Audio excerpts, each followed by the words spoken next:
कुमार पांडे जी। श्री शंभू कुमार विशेष सचिव को पुष्प भेंट करने के लिए अनुरोध करूंगी श्रीमती मंजू शर्मा जी से।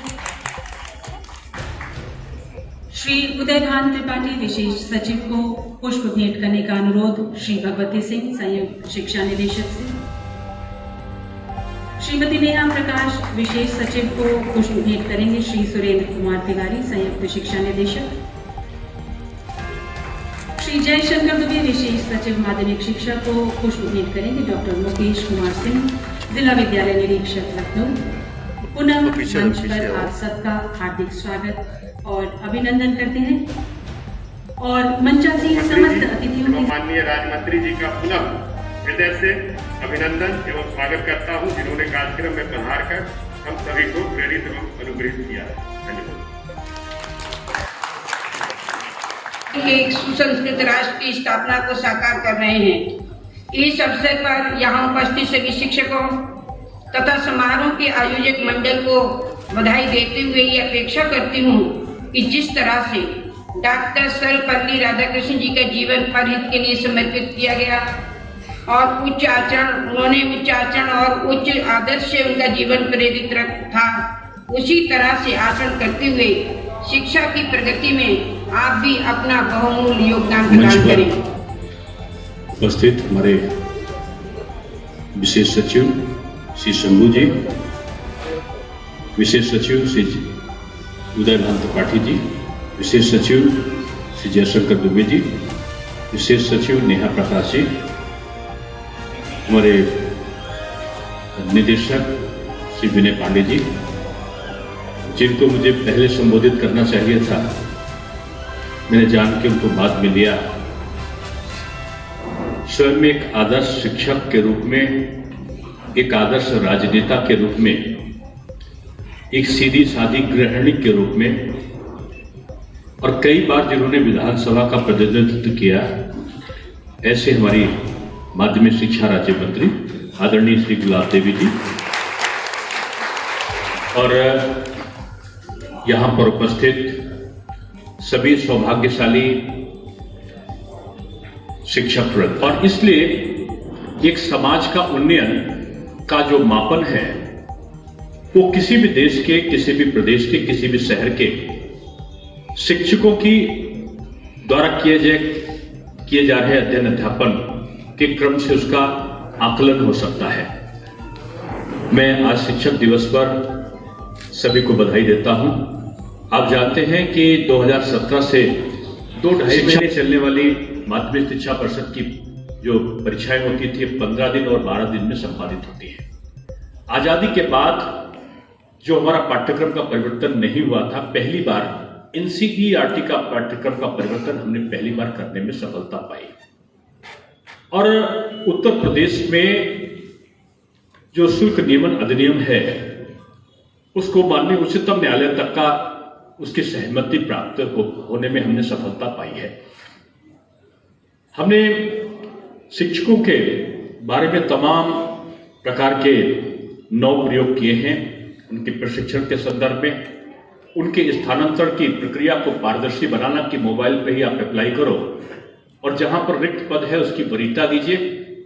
कंप्यूटर में प्रोग्रामिंग किया और जिस स्थानांतरण के लिए दर दर भटकना पड़ता था हमारे शिक्षकों को, मोबाइल में आपकी चॉइस के अनुसार आपकी नियुक्ति का संदेश आ जाना और संबंधित विद्यालय के प्रिंसिपल को ये पहुंच जाना कि शिक्षा के सुधार के अंतर्गत किया और शिक्षा के सुधार के अंतर्गत प्री बोर्ड की परीक्षा के आधार पर आकस्मिक रूप में ये घटना घटी कि हमारा कोरोना के कारण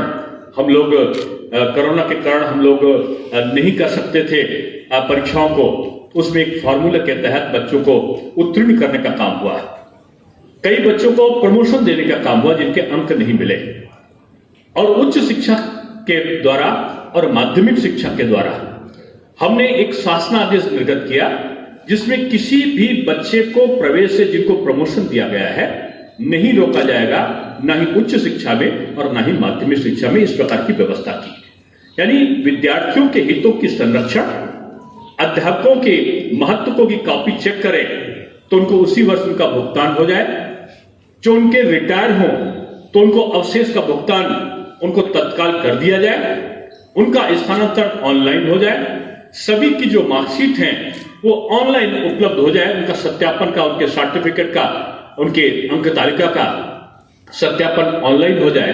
इस प्रकार की अभूतपूर्व व्यवस्था को और एनसीईआरटी के पैटर्न पर जो पुस्तकें प्रकाशित हुई उनकी कालाबाजारी ना हो कि 10 रुपए की पुस्तक 100 रुपए में न बिक पाए, इसलिए सबके वेबसाइट पे सबके मूल्य लिख दिए गए और सरकारी जो विद्यालय, हमारे राजकीय विद्यालय थे, वहां पर पुस्तकों को रख दिया गया कि अगर बाजार में कोई पुस्तकों को महंगा बेचता है उसके खिलाफ हम कार्रवाई करेंगे, लेकिन दाम पे जो दाम तय किए हैं सरकार ने उन्हीं दामों पर पुस्तकें मिलें।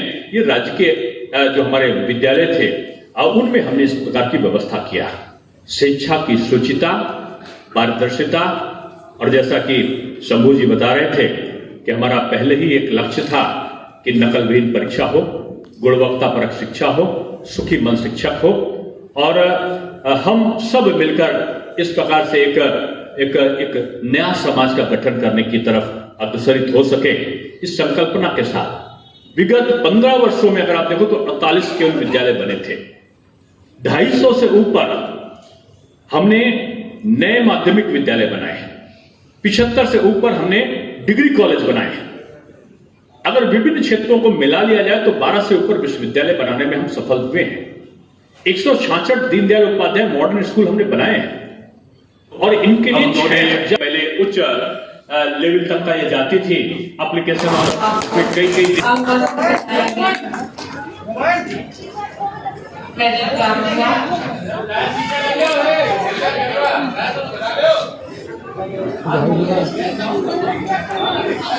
और पुरस्कार की राशि हम आपको बता दें, 50,000 रुपए साथ ही प्रशस्ति पत्र और मेडल से आपको सम्मानित किया जा रहा है। हम सबकी ढेर सारी शुभकामनाएं, जोरदार तालियों से आपका अभिनंदन करें मंच पर। और दूसरे बड़े छात्रों के इसलिए शिक्षक सबको सदैव प्रेरित करते रहते हैं। आप राष्ट्रीय शिक्षक पुरस्कार से सम्मानित किए जा रहे हैं स्वयं मुख्यमंत्री उत्तर प्रदेश डॉक्टर दिनेश शर्मा जी द्वारा। और अब मंच पर आमंत्रित डॉक्टर प्रतिभा यादव, प्रधानाचार्य आर्य महिला इंटर कॉलेज वाराणसी।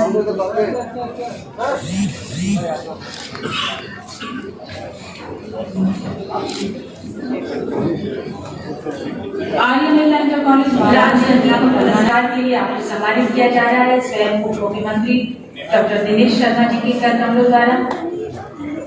50,000 रुपए, 25,000 रुपए की धनराशि, प्रशस्ति पत्र, सरस्वती प्रतिमा एवं अंगवस्त्रम से आपको सम्मानित किया गया।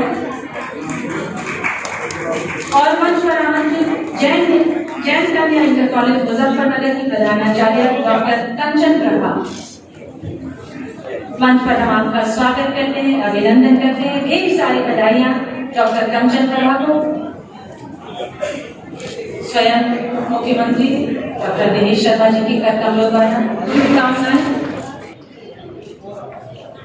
25,000 रुपए की धनराशि, प्रशस्ति पत्र, सरस्वती प्रतिमा एवं अंगवस्त्र से आपको सम्मानित एवं पुरस्कृत किया जा रहा है।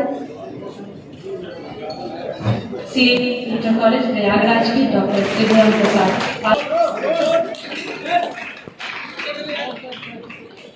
ढेर सारी बधाइयां हम सबकी ओर से और अनेक शुभकामनाएं उज्ज्वल भविष्य के लिए। फरुखाबाद की श्रीमती आदेश गंगवार राज्य अध्यापक पुरस्कार के लिए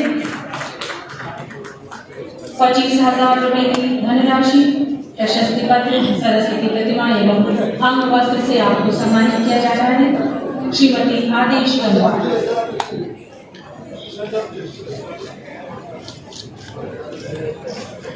और